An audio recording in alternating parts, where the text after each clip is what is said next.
बोलने के लिए आत्मा, पूछने के लिए शरीर, फिर स्वभाव, फिर संस्कार, फिर उनको वश करना है। तो देह के स्वभाव संस्कार होते ना, आत्मा में तो कोई स्वभाव संस्कार नहीं है।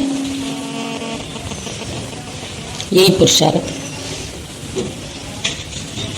जानना अपने को।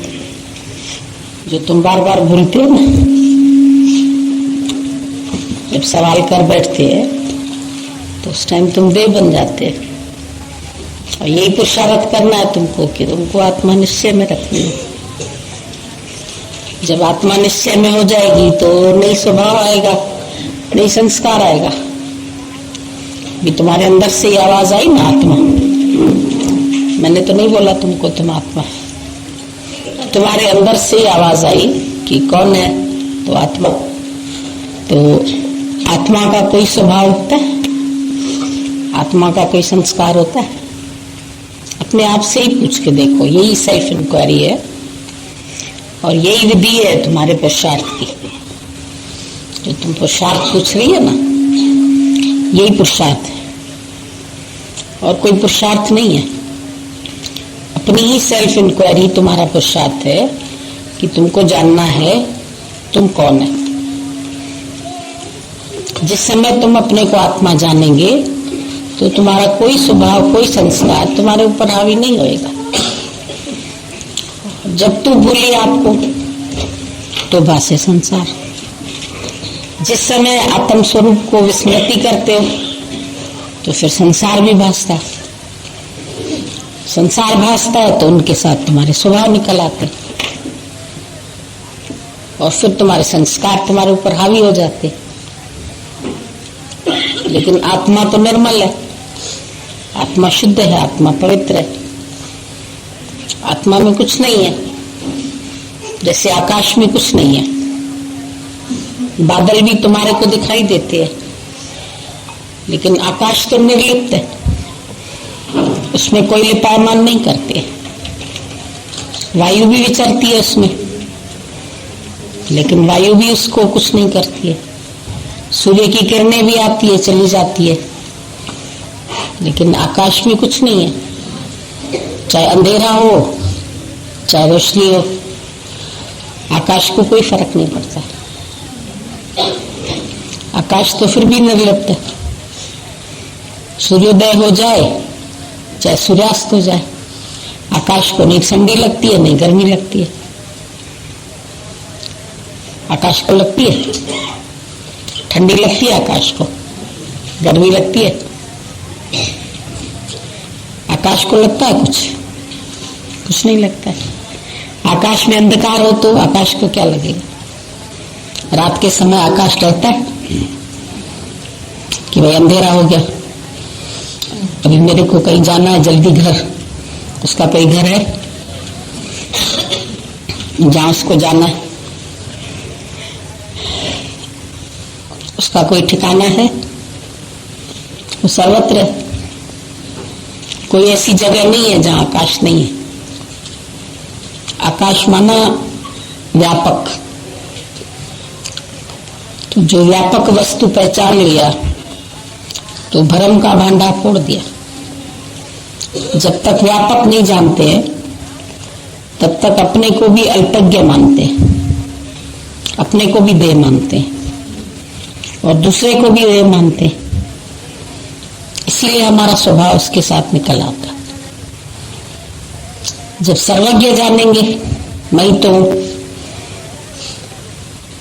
तो मेरे से तो कोई गलती नहीं होती है। मैं आत्मा से, मैं शरीर से तो होती है, मैं आत्मा से कोई गलती नहीं होती है। मैं आत्मा में कोई क्रोध नहीं है, मुझ आत्मा में कोई विकार नहीं है,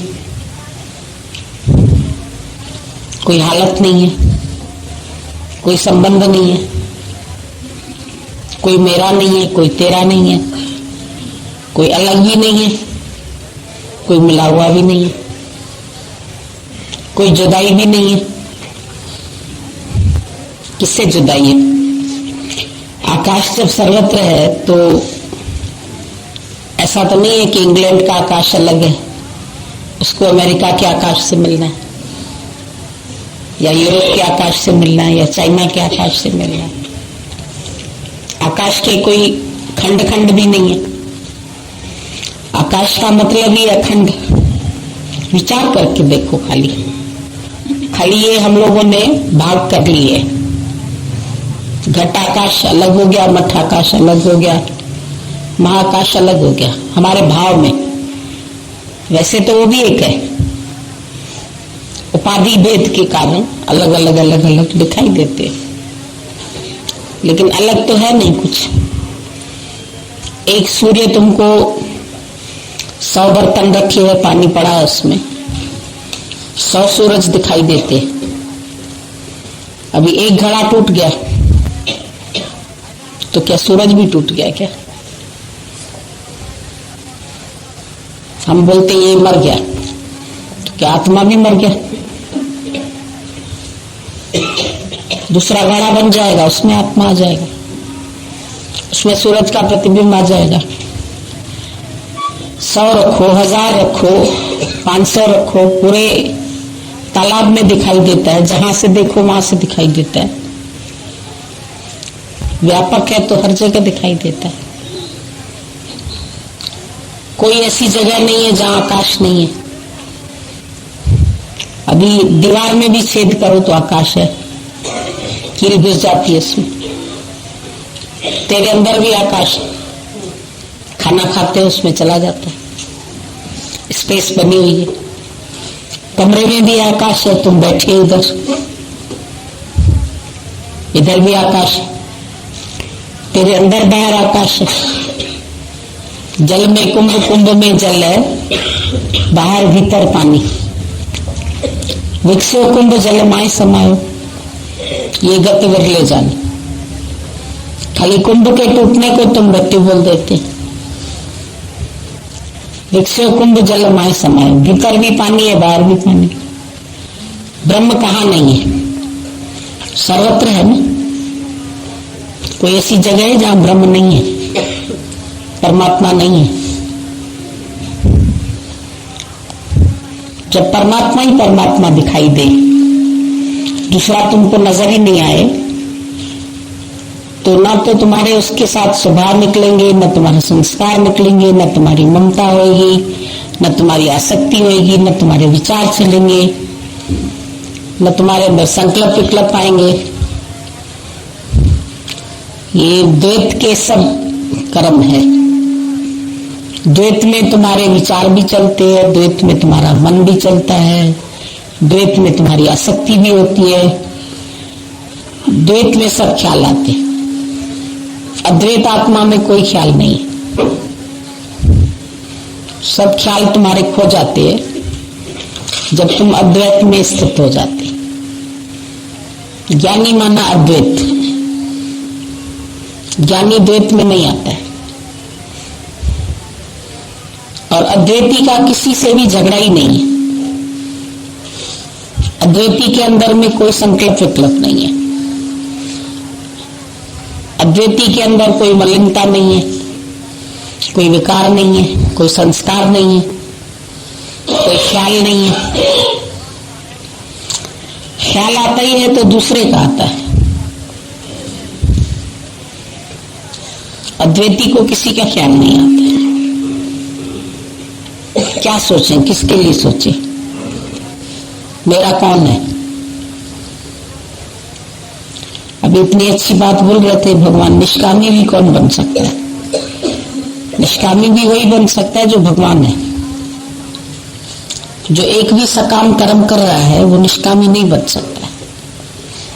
उसको बार बार सकामी कर्म घसीट के लेके जाएगी, क्योंकि वो देह है। तो कोई ना कोई उसको देह का ख्याल आएगा, देह में अटका रहेगा, तो निष्कामी नहीं हो सकता है। निष्कामी माना जो सर्व में अपना आप देखे। जब पहले को अपने को ब्रह्म देखेंगे, पहले मैं मेरे से हम छुटे हुए होंगे, तभी हम सर्व के लिए जी सकते।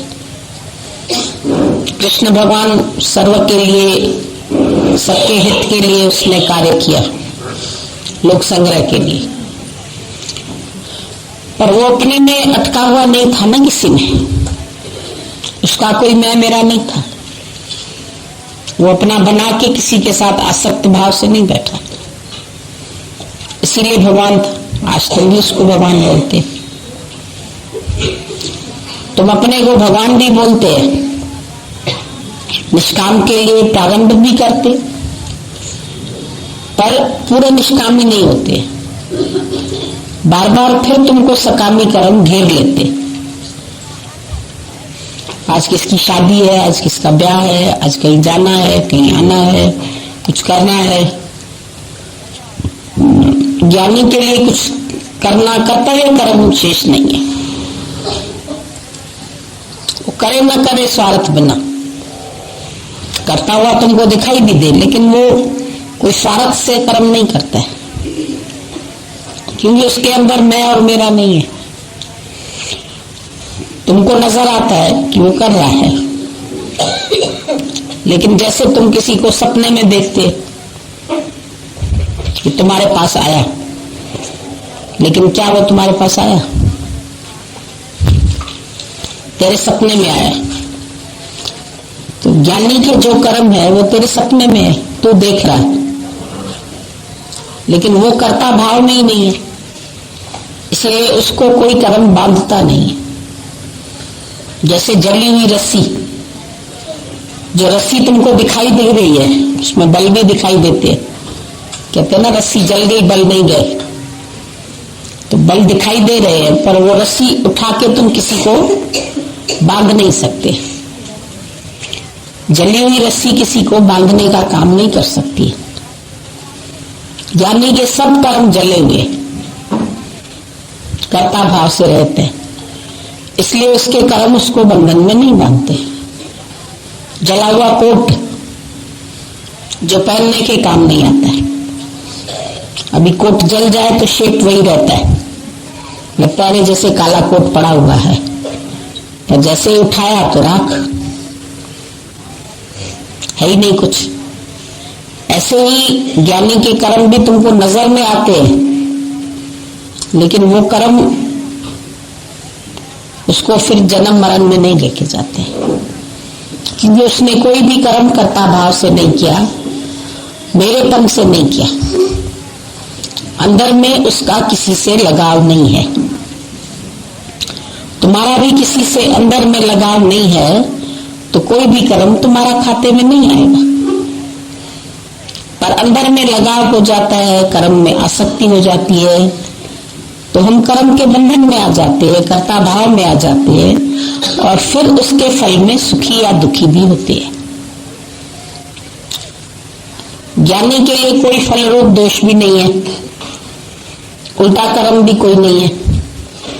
दिखाई देता है इतने लोगों को मार दिया, लेकिन उसने कुछ नहीं मारा। हजारों को फांसी देने वाला जज खूनी नहीं कहलाता। इतने लोगों को मरवा दिया कृष्ण ने, लेकिन कृष्ण खूनी नहीं है। परमात्मा से इतनी सृष्टि में लोग मर रहे हैं, लेकिन फिर भी परमात्मा को कोई दोषी नहीं कह सकता कि तुमने मारा।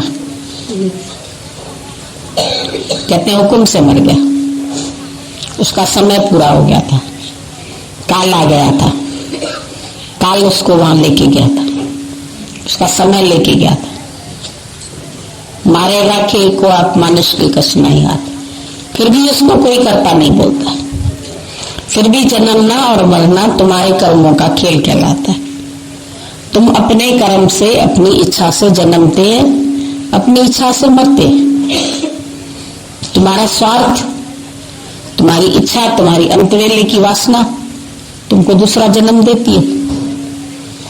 अगर अभी तुम्हारी सब वासना क्षय हो गई, समाप्त हो गई, तो तुम्हारा जन्म खत्म, तुम मुक्त हो जाता है। तुमको मुक्ति इसीलिए नहीं मिलती है क्योंकि कोई ना कोई वासना शेष रह जाती है, और कोई वासना शेष रह जाती है तो फिर अंतकाल जो स्त्री सुमरे तो फिर वैश्यार्जुन वलवल उतरे। अंतकाल पुत्र सुमरे तो शुकरार्जुन वलवल उतरे। अंतकाल की वासना तुमको जन्म मरण में ले जाती है, लेकिन निष्कामी को जन्म मरण का भय नहीं है, क्योंकि वो कुछ करता ही नहीं, कामना ही नहीं रही। निष्काम मतलब कामना रहित। इसीलिए गुरु तुमको कहता है प्रारंभ करो। थोड़ा सा भी प्रारंभ तुमको भयानक भय से छुड़ाने वाला है। और निष्कामी कार्य होते होते होते होते तुम्हारे सब सकामी बंधन एक दिन टूट जाएंगे। ये नहीं कि नहीं टूट रहे सकामी बंधन तो फिर हम निष्कामी नहीं हुए। प्रयत्न करना है, उसके लिए प्रयत्न में कभी ढील नहीं देनी है, कभी आलस्य नहीं करना है। उसके लिए तुमको निरंतर पुरुषार्थ, सतत कार्य में लगे रहना, पूरा अंदर से कर्मशील होके रहना। ये नहीं कि हम ढीले पड़ गए कर्म में। जहां तुम ढीले पड़ते हैं तो फिर तुमको सकामी कर्म घेर लेते हैं, आलस्य घेर लेता है। कभी नींद घेर लेगी, कभी आलस्य घेर लेगा, कभी भूलना, कभी माया, कभी मेरा, कभी तेरा। ये सब बंधन तुमको फिर चकड़ लेते हैं। तो ज्ञानी कोशिश करके इन बंधनों में फंसता नहीं है। इसलिए निष्कामी आरंभ करो, फिर उसके बाद ये निष्काम को बढ़ाते जाओ। जैसे जैसे तुम्हारा जीवन निष्कामी होता जाएगा, ऐसे ऐसे तुम सब सकामी बंधनों से एक दिन आजाद हो जाएंगे। ये ब्रह्म ज्ञान ऐसा है, ये तुमको लूटता रहता है। इतना लूटेगा, इतना लूटेगा, एक दिन तेरे पास कुछ भी मेरा कहने के लिए बचेगा ही नहीं, तो खाली कर देगा, तेरा कुछ भी नहीं है। ब्रह्म ज्ञान का मतलब ये बहुत बड़ा लुटेरा है। गुरु रोज तुमको बोलेगा be nothing, be nothing, be nothing. Be nothing में फिर तुम्हारा भी कुछ नहीं, नहीं तो है, नहीं तेरा है। फिर ये अभ्यास होते होते होते होते अंदर में निश्चय हो जाता है, मेरा कुछ नहीं है, नाम किसी के न कोई हमारा। पहले भले ही तुम झूठ मूठ बोलते, क्योंकि अभी विश्वास पक्का नहीं है, ममता पड़ी है, आसक्ति पड़ी है, तो तुम आसक्तिवश कभी उधर भाग जाते हैं, कभी उधर भाग जाते हैं। माया दौड़ाती रहती है हर व्यक्ति को। लेकिन फिर जैसे जैसे जैसे जैसे तुम्हारे अंदर में इसमें रुचि पैदा हो जाती है, इसके लिए भी रुचि की जरूरत है। जिस चीज का रुचि होती है, फिर वो चीज जैसे एक व्यसन बन जाता है। जैसे शराब की पहले तुमको थोड़ा सा कोई चखा देता है, फिर तुम चख लेते हैं तो अच्छा लगता है, फिर थोड़ा और, फिर थोड़ा और, फिर एक दिन ऐसा हो जाता है कि तुम उसके बिना रह नहीं सकते। तो बोलते हैं अब इसको इस चीज का व्यसन हो गया है। ड्रग एडिक्ट्स बच्चे होते हैं, उनके स्कूलों में इधर उधर सप्लाई करते हैं कई लोग, बेचने वाले स्नैक, उनको थोड़ा सा खिला देते, फिर वो इतने पागल हो जाते हैं उसके लिए कि उनको नहीं मिलता है तो उनकी बॉडी में कुछ होने लगता है, उनका शरीर उछलने लगता है, ये चाहिए। जब तक उनको वो चीज नहीं मिलती है तो वो परेशान हो जाते। तो जब ऐसा निष्काम के लिए तुम्हारे अंदर भी ड्रग एडिक्ट की तरह उछाल आ जाए कि अब हम इसके बिना रह नहीं सकते, वो तुम्हारा एक व्यसन बन जाए। लोग बोलेंगे अरे रह ही नहीं पाती है, बस रोज देखा जो जूती जोड़ा पहना भागी, सारा दिन इसको और तो कोई काम ही नहीं है। फिर इतने पागल हो जाते हो, शराबी को आवाज ही नहीं सुनाई देती है, कोई बोल रहा है तो बोल रहा है, वो चला जाता है। पागल को कुछ सुनाई नहीं देता है, अपना बगला रास्ते में घूम रहा है। तो मीरा भी पागल हो गई थी, उसको भी लोगों ने बोला, दुनिया कहती मुझको पागल, मैं कहती दुनिया है पागल, तुम्हें कौन बताओ कौन है पागल। उसको भी पागलपन सवार हो गया, बोलते यही सत्य है और कुछ सत्य है ही नहीं, मेरे तो गिरधर गोपाल। उसको लत लग गई ना, हुआ तो इत्तेफाक, बचपन से तो कोई भक्तन नहीं थी, लेकिन इत्तेफाक ही हुआ कि जब बारात निकल रही है और वो माँ से पूछती है ये क्या है, बोला इसकी बारात जा रही। बारात क्या है? ये घोड़ी पर कौन है? ये दूल्हा है। दूल्हा क्या होता है? बोला ये ले जाएगा उसको। बोला अच्छा उसको ले जाएगा, तो मेरा दूल्हा कौन है? अब माँ भी मस्ती से कह देती है तेरा दूल्हा। पास में गिरधर गोपाल की मूर्ति रखी थी, तो ये है दूल्हा तेरा। बेचारी उसी को पकड़ ली और परम भक्त बन गई उसकी इतनी निष्ठा हो गई कि फिर दूसरा दूल्हा उसको कोई समझ ही नहीं आया। इतना भाव उसका प्रगाढ़ हो गया उसके प्रति, चाहे खेल खेल में हुआ। लेकिन आज दिन तक मेरा जैसी भक्ति फिर किसी की हुई नहीं। उसके अलावा उसने किसी को जाना ही नहीं, माना ही नहीं। मेरे तो गिरधर गोपाल दूसरा न कोई, जाके सिर मोर मुकुट मेरो पति सोई। वो तो कोई ब्याह करने के लिए भी राशि नहीं थी कि मुझे शादी करनी है। जबरदस्ती शादी भी हुई, लेकिन फिर परमात्मा भी ऐसे भक्त की रक्षा करता है। जल्दी ही उसका पति लड़ाई में मारा गया और उसका कोई भी संबंध शारीरिक अपने पति से नहीं बना। वो आजीवन अपनी भक्ति में ही जोगन बन गई। इतने विरुद्ध हो गए, सब विरुद्ध हो गए। घर वाले भी विरुद्ध हो गए, सास भी हो गई, जेठ भी हो गया, मारना भी चाहा। बहुत ऐसा नहीं कि ये कोई राह आसान है, कठिनाइयां तो आती है, क्योंकि सारी दुनिया एक तरफ बह रही है, ये रास्ता कुछ और है। तो भक्त को कष्टों का भी सामना करना पड़ता है, लेकिन वो इन कष्टों की परवाह नहीं करता है। नशा होता है ना, नशे में आदमी को कुछ लगता नहीं है। ये भी एक नाम खुमारी नाम का चढ़ी रहे दिन रात, ये भी खुमार है, ये भी आशिकी है। एक मिजाजी इश्क है, एक हकीकी इश्क है। मिजाजी इश्क में भी लड़कियां पागल हो जाती है, सूझता नहीं है उनको। और ये हकीकी इश्क है परमात्मा के साथ स्नेह, जिसमें भी तुम्हारी दुनिया जो है तुम्हारे से गुम हो जाती है। नशो जिन नाम जो पीतो नन के बुक न खाइया। जिसने ये नशा पी लिया उसको फिर कोई दुनिया की भूख लगती नहीं है। अमर बूटी उन्होंने खादी भी चिंता सब मिटाइया। ऐसी अमर बूटी मिल जाती है उसको, फिर उसको संसारिक कोई चिंता रह नहीं जाती। उसको फिर चिंता रही ना कोई इस संसार में, कोई चिंता, कोई ख्याल, कोई संकल्प विकल्प छोड़ नहीं सकता इसको। जिसको ये सत्य मिल जाए उसके आगे कोई नंगी तलवारें लेके आ जाए तुम इसको छोड़ो, नहीं तो तुमको काट देंगे। वो कहता है टुकड़े कर दो कोई बात नहीं, लेकिन मैं ये सत्य नहीं छोड़ सकता। एक राजा सत्य को बहुत प्यार करता था। सत्य के प्यार से उसके पास बहुत शीलवान था, बहुत संतोषी, दान व्रत, बहुत उसका नाम हो गया। धन दौलत भी बहुत अथाह उसके पास आ गया। एक दिन उसने देखा स्वप्न में, एक देवी आई, पूछा तुम कौन है? बोला मैं लक्ष्मी,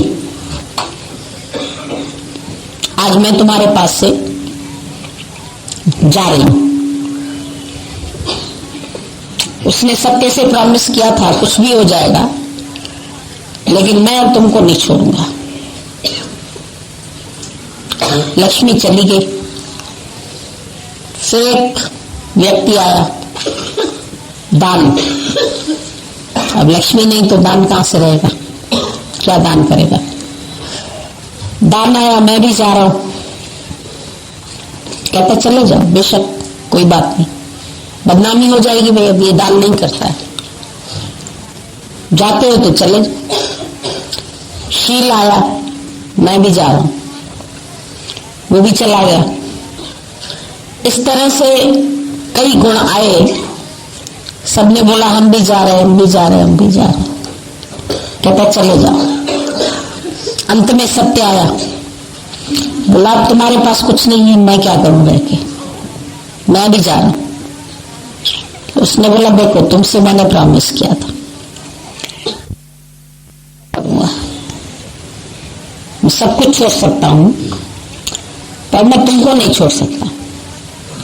सबको जाने दिया मैंने सिर्फ इसलिए क्योंकि मैंने तुम्हें पकड़ा। अगर मैंने तुमको पकड़ा है तो अब मैं तुम्हें किसी भी कीमत में नहीं छोड़ सकता। सत्य को पकड़ के उसने नहीं जाने दिया। सत्य भी रह गया उसके पास। उसने सत्य को रखा, धीरे धीरे धीरे धीरे उसके पास सारे गुण वापस आ गए।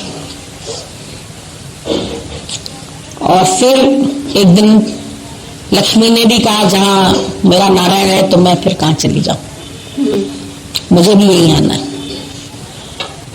तो जो अपने अंदर सत्य से इतनी प्रीत करता है, परमात्मा से जब प्रीत करता है तो उसके दिखाई देता है कि सब छूट जाएगा, मेरा ये भी छूट जाएगा, मेरा घर छूट जाएगा, बच्चे छूट जाएंगे, दुनिया छूट जाएगी, लोग छोड़ देंगे, क्या होगा, कैसे होगा, क्या कहेंगे लोग। बहुत सारी बातें उसके जीवन में आती है। लेकिन अगर अंदर से नहीं भयभीत होता है और सत्य को नहीं छोड़ता है, तो जो सत्य को पकड़ के रखता है उसके ये सब गुण कहीं नहीं जाते, सब लौट के उसके पास वापस डेरा जमा लेते हैं। हमारा मकसद यही होना चाहिए कि हमें जो हमने सच जाना है, know the truth and truth will make you free. और सत्य से जितने सद्गुण हैं वो उसके संतान की तरह है, उसके पास सब आ जाता है। हम अपने जीवन में देखें कि भले लगता है ये रुक जाएगा, वो रुक जाएगा, वो न नाराज हो जाए, वो न छोड़ दे, दुनिया क्या कहेगी, लोग क्या कहेंगे, लोक वासना आती है, देह वासना आती है, शास्त्र वासना, कई बातें आती है जीवन में।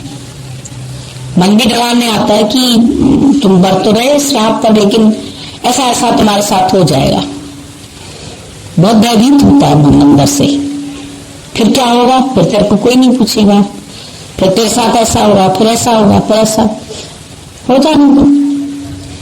जब तुम अंदर से सच को नहीं छोड़ते तो क्या होता है,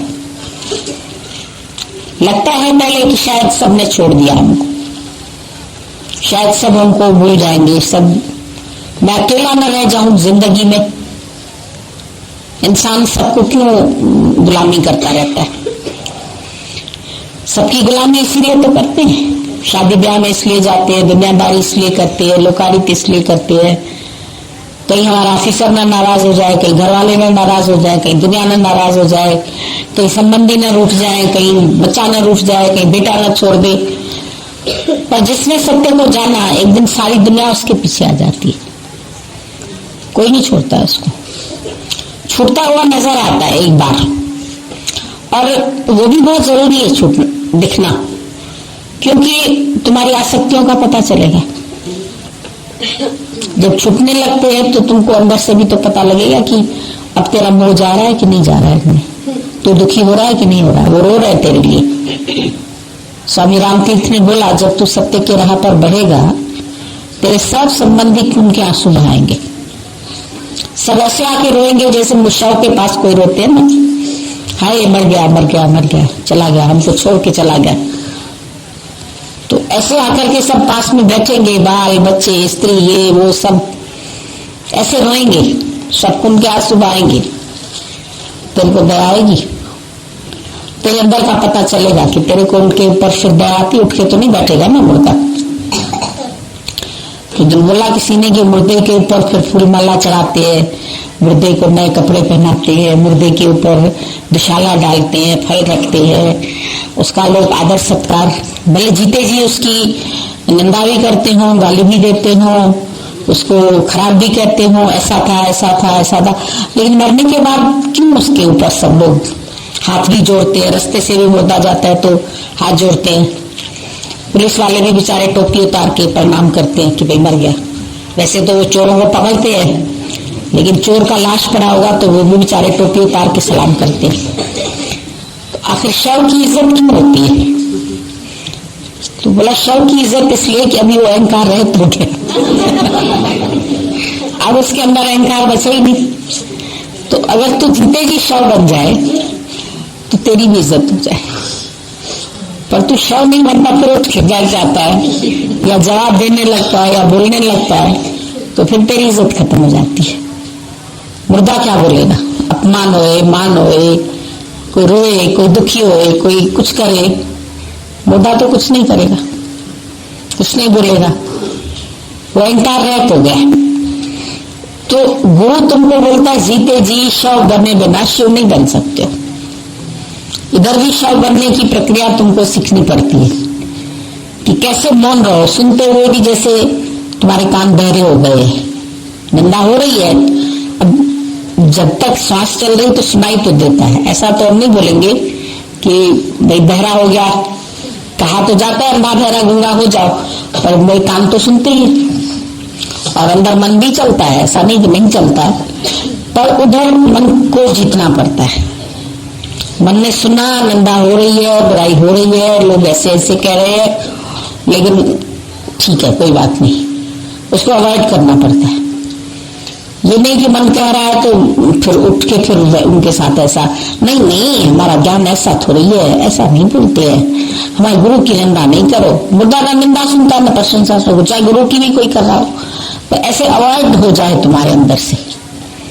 तुम और चीजें अवॉइड करोगे, पर जब गुरु की होने लगेगी ना तो फिर उठ के बैठ जाते, फिर बोलते ये नहीं सहन कर सकते हम, इतना तो सह लिया, लेकिन ये बात मुश्किल है, इतना तो बोलना ही पड़ेगा ना कि जो सच बात है उसके लिए तो लड़ना चाहिए। और कई गुरु भी बोलते हैं तू बेवकूफ कहीं का, गुरु की निंदा सुन के चुपचाप बैठा है, तो ये गाली देनी चाहिए थी, तुझे भी लड़ना चाहिए था। अरे गुरु मेरा शरीर थोड़ी है जो तो उठ करके बैठ गया और लड़ने लगा, झगड़ने लगा, तो उधर का स्वभाव इधर निकल आएगा। तो स्वभाव नहीं फिर तुम जीत पाए, तो स्वभाव को भी जीतना पड़ेगा भाई। मतलब समझते हुए, देखते हुए, सुनते हुए, बोलते हुए भी गूंगे बनो, जवाब नहीं दो, सुनते हुए भी बहरे बनो और देखते हुए भी मरी हुई बिल्ली की आंख की तरह ऐसे देखो जैसे देख ही नहीं रहा, जड़ हो गई है, जड़ देखो बोल ही नहीं रही है, देखो कह ही नहीं रही है, देखो कैसी हो गई है, पता नहीं क्या गुट्टी गुरु ने इसको पिला दी है, सुनती ही नहीं है, इसको तो आवाजें ही नहीं सुनाई पड़ती है, इसको चाहे गाली दो, चाहे अपमान करो, चाहे इसको कुछ करो, चाबुक मारो, तो भी इसको तो असर ही नहीं होता, ढीठ हो गए है। ऐसा भी सुनने को मिलेगा, ढीठ हो गई है। पता नहीं कैसे इन लोगों को गुरु या तो जादू कर देता होगा जो इनके ऊपर असर ही नहीं होता है। गुरु को भी बहुत कुछ सुनना पड़ता है, पर वो भी तुम्हारी तरह बहरा अंधा गंगा हो जाता है, तो कोई नहीं। अगर एक भी तैयार हुआ तो आई मे डाउ दैट यू मे लिव, मुझे भी तो तेरे लिए मरना ही पड़ेगा ना। तो गुरु की भी कुर्बानी हो जाती है उसके साथ साथ। गुरु कहता मेरी परवाह नहीं करो, अगर मेरे लिए भी कोई कुछ कहता है तो सुन लो, पर तेरा कल्याण होना चाहिए, तेरा उद्धार होना चाहिए। एक माँ कितना मृत्यु से गुजरती है एक बच्चे को जन्म देने में, तो गुरु को भी तो मृत्यु से गुजरना पड़ता है, उसको भी तो बहुत ताने तुनके मैंने गाली सब सुनना पड़ता है, पर शब्द ही तो है, सब उड़ जाते हैं। जब ज्ञानी शब्द को महत्व ही नहीं देता है तो फिर ये चाहे अपशब्द बोले चाहे अच्छे शब्द बोले, अगर आज मुझे अपशब्द का असर होता है तो प्रशंसा का भी होगा, प्रशंसा का हो रहा है तो निंदा का भी होगा, लेकिन ज्ञानी के लिए नहीं निंदा है नहीं प्रशंसा। उस्तत निंदया दो परहर, पुरख एक भगवान, साधो ये तन मिथ्या जानो। स्तुति हो चाहे निंदा हो, दो पर है, दोनों को छोड़ दो। पुरख एक भगवान, सच तो एक ही भगवान है। साधो यह तन मिथ्या जानो, ये तन जो है तुम्हारा मिथ्या है। या भीतर जो राम बसत है, साचो ताय पछानो, जो इसके भीतर सत्य है उसको सच जानो। पेट मद जो बास बसत है, मुकर माए जैसे छाई। ये फूल में सुगंध है तो उससे अलग थोड़ी है। उसको कोई मसल भी देता है तो क्या फूल अपनी सुगंध देना छोड़ देता है? चाहे कांटे उसको आके चुभते भी हैं तो भी वो सुगंध देता है। उसको कोई उनसे गिला शिकवा भी नहीं है कि कांटा मेरा ही कांटा, मेरे ही पौधे में, मेरे कोई चुभा, कोई बात नहीं, अपना ही है, चुभ गया तो भी कोई बात नहीं, तो भी वो अपनी खुशबू देना नहीं छोड़ता। तो तुम अपनी खुशबू देना क्यों छोड़ता है? तुम अपना प्रेम करना क्यों छोड़ता है? चाहे कोई तुम्हारी बुराई कर रहा है, चाहे कोई तुम्हारी निंदा कर रहा है, तू अपना सबसे प्रेम ही निभाता जा। भला करने वाले भलाई किए जा और बुराई के बदले भी दुआएं दिए जा। सबके लिए मन में एक अच्छा भाव, प्रसन्नता का भाव, खुशी का भाव, जब ऐसा भाव तुम्हारा बन जाता है तो तुमको अंदर से आनंद की अनुभूति होती है। जिस आनंद के लिए हर कोई तरसता है, उस आनंद का सतगुरु से ही पता मिलता है। गुरु ही हमको वो आनंद की उपलब्धि करा सकता है जब हर बात में हमें सम कर देता है। दुख सुख दोनों सम कर जानो और मान अपमाना। लाभ में, हानि में, यश में, अपयश में, सब में अंदर से समत्व योग। सारी गीता का जो सार है वो समत्व योग सिखाती है। समता भाव में रहो। निंदक में, प्रशंसक में जब तुमको एक ही आत्मा दिखाई दे और दोनों के लिए एक ही प्यार। गंगा जो है कोई पापी और पुण्य दोनों को नहला देती है। थोड़ी बोलती है ये पापी है तो इसको नहीं नहाने दो, इसको नहीं आने दो। हॉस्पिटल में मरीज भी जाते, मरीज के साथ दूसरा व्यक्ति भी जाता है तो डॉक्टर ये नहीं बोलेगा कि दूसरा व्यक्ति क्यों आया या दूसरा आए तो मरीज नहीं आए। अरे मरीज नहीं यहाँ आएगा तो कौन आएगा? तुम बोलता है मैली चादर ओढ़ के कैसे दौड़ते रहो, तो मैली चादर तो फिर बाकी कौन से इधर बीमार नहीं आएगा, रोगी नहीं आएगा तो क्या हेल्दी मनुष्य खाली हॉस्पिटल जाएगा क्या? मैली चादर भी तो धुलेगी तो यहीं पर, कहाँ धुलेगी? वो यहाँ नहीं आएगा तो कहाँ जाएगा? द्वार कैसे आऊं तेरे? वो धोगे फिर कहाँ? ओ धोते नामा के रंग, वो भी तो नाम के रंग में ही धुलेगा। भरिए मत पापा के संग, तुम्हारी मति जो पापों से भरी हुई है तो धुलेगी कहाँ? वो धोपे नामा के रंग, वो नाम के रंग में ही धुलेगी, परमात्मा के रंग में ही धुलेगी, सच के रंग में ही धुलेगी। जब तक सच का रंग नहीं मिलेगा तो धुलेगी कहाँ? व्यक्ति को धोने के लिए कोई और स्थान थोड़ी है कि यहाँ पहले शुद्ध अंतःकरण लेकर आओ। अंतःकरण भी शुद्ध यही होगा। अंतःकरण कोई तेरे घर में थोड़ी शुद्ध होगा, या तेरे घर में कोई ऐसा साबुन दे जाएगा तुम्हें कि इससे पहले अंतःकरण शुद्ध करो फिर सत्संग में आना।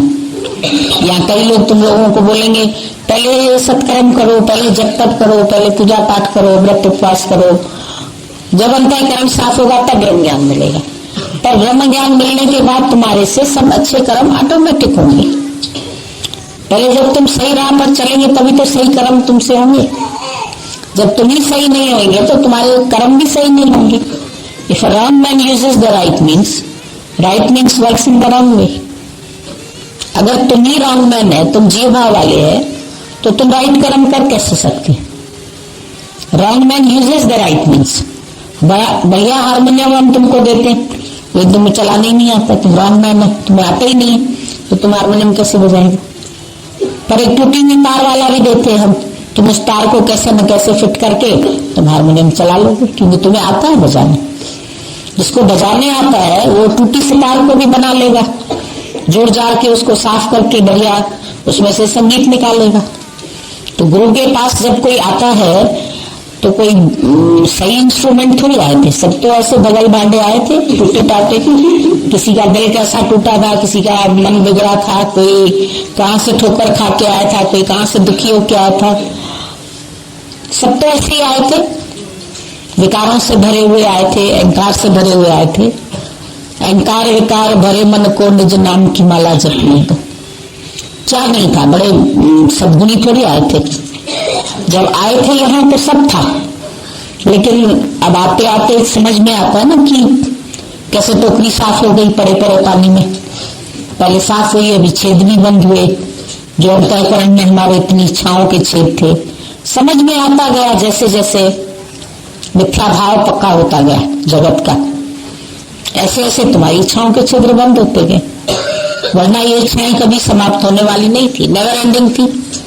अंत तक किसी की इच्छा खत्म हो जाती ऐसा तो नहीं था, लेकिन इच्छाएं बहुत थी, अनंत थी। लेकिन ज्ञान की सच्ची समझ, राइट अंडरस्टैंडिंग, जो राइट अंडरस्टैंडिंग थी, वो उस अंडरस्टैंडिंग से ही मन हमारा बन गया।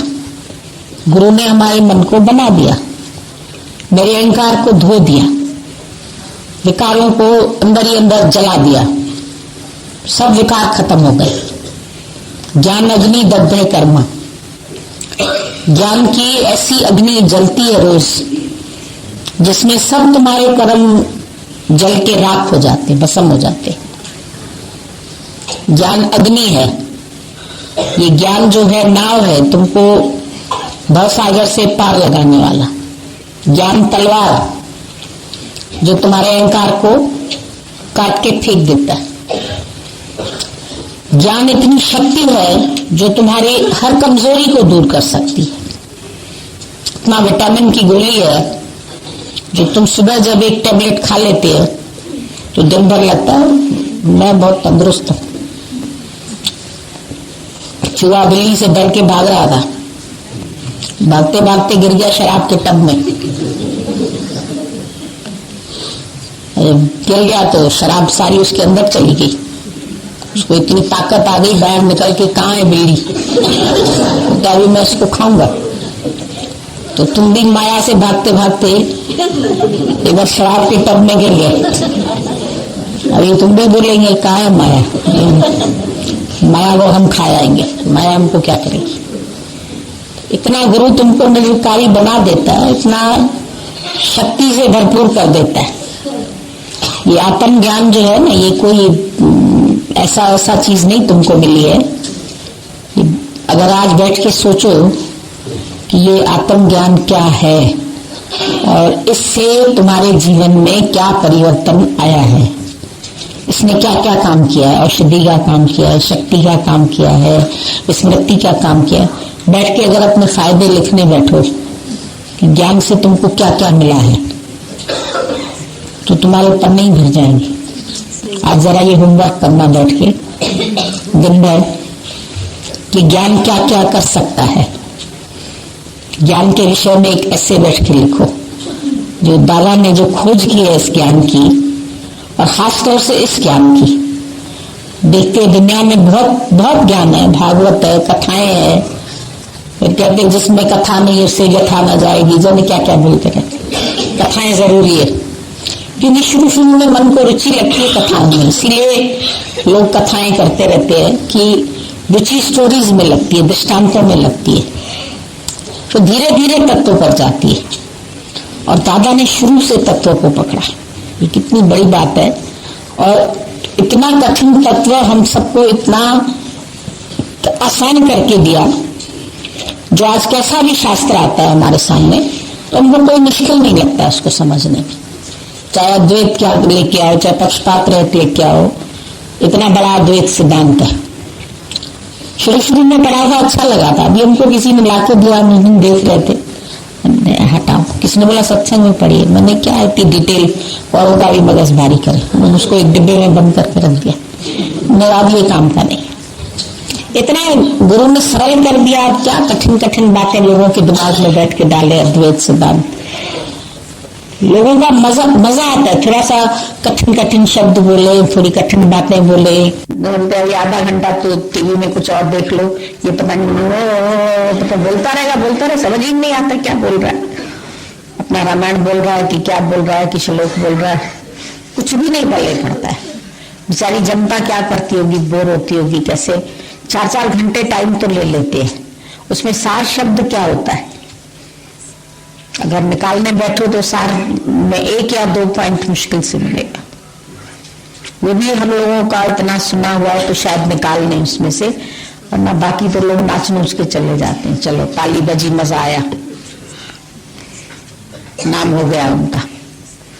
आज होली खेलेंगे, आज कृष्ण का जन्मोत्सव मनाएंगे, आज रुक्मणी विवाह करेंगे, आज बैंड आएगी, बाजा आएगा, क्या क्या स्टेज पर आ जाता है, कितने खर्चे होते होंगे, घोड़ी पे चढ़ के कृष्ण भी आ जाते हैं, रुक्मणी भी आ जाती है सज धज के पूरे गहने पहन करके, तो कितना ये खेल बनता रहता है, हम देखते हैं और सब इसमें बड़े खुश हैं, कितनी भीड़ जाती है। 10-10 मिनट के बाद एक भजन होता है, 15-15 मिनट के बाद, और उठ के बस मैया में नाचना नाचना ना, क्योंकि वीडियो निकल रहा है, टीवी लाइव टेलीकास्ट जा रहा है सब जगह, तो उनका चेहरा तो ऐसे ऐसे आए ना जैसे वो बेचारा नारद बंदर का मुंह लेके ऐसे ऐसे कर रहा था कि मेरे गले में जयमाल पड़ेगी, तो सारी माइयां नाचती है ऐसे ऐसे करके, हमारा चेहरा भी तो आगे आना चाहिए, शायद जयमाल हमको ही पड़े, दूसरा पंडित भी हमको ही बुलाएगा नाचने के लिए, क्या नाचना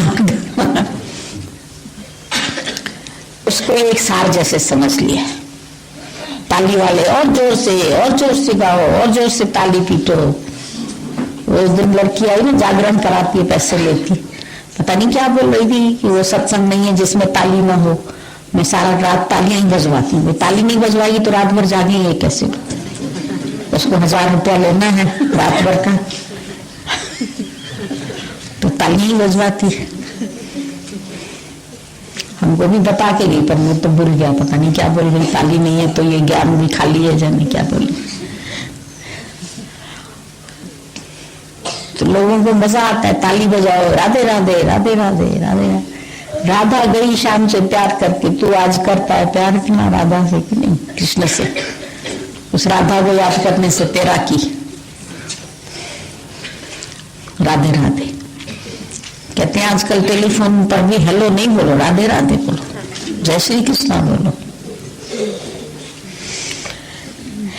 जय श्री कृष्णा बोलने से तेरा कृष्ण कहां से आ जाएगा, पराये मुर्स का नाम लेगी रुक्मणी के, जय श्री कृष्णा।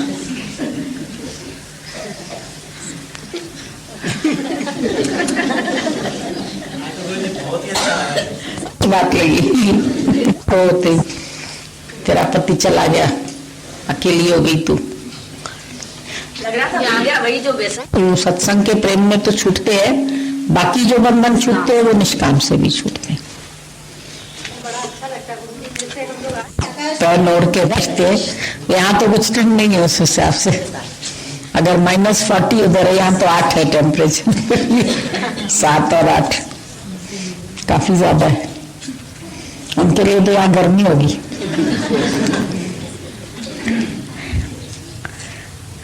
न्यूयॉर्क में बोला ऐसा शहर है एक, पता नहीं क्या नाम बता रहे थे, क्या क्या दिखा देते, घर बैठे सारे शहर दिख जाते।